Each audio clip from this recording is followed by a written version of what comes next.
ha avuto la palla da Aprile, ho aperto in profondità per Morello d'esterno destro, Morello, Mario il Matera in ha fatto vantaggio un bel per gol una rete veramente, a piazzando 0. il pallone sul palo opposto. Ecco da veramente è stata un'azione eccezionale, una palla meravigliosa, Mario proprio senza neanche aspettare a volo in corsa a calciare, veramente è stato un gran gol, guarda. Ecco qui la sequenza, se non sbaglio, del secondo gol.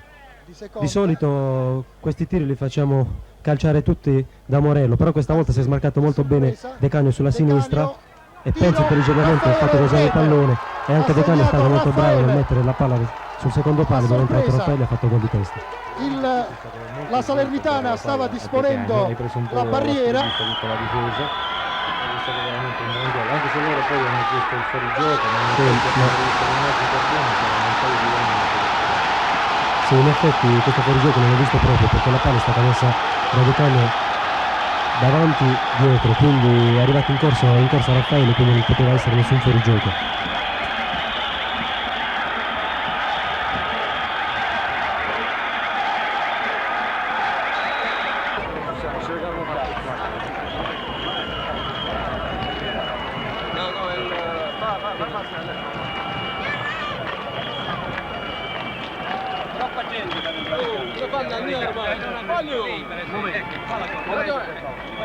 Per favore, momento.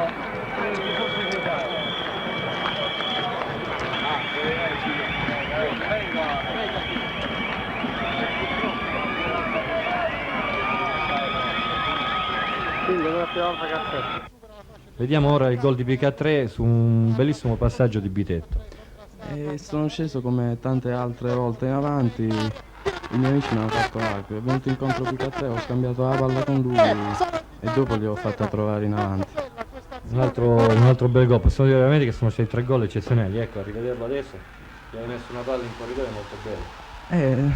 Sì, insomma, diciamo che era intenzione mia appunto quella di metterla lì. Eh sì, l'hai data proprio di esterno, ben dosata la palla, è stato veramente un gran gol.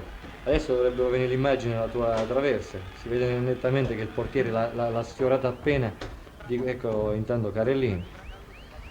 Il portiere l'ha sfiorata appena di quel tanto, ecco.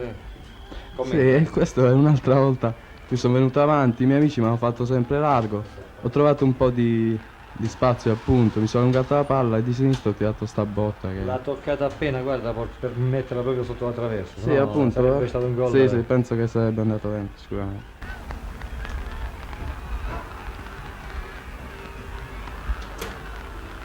Vabbè, come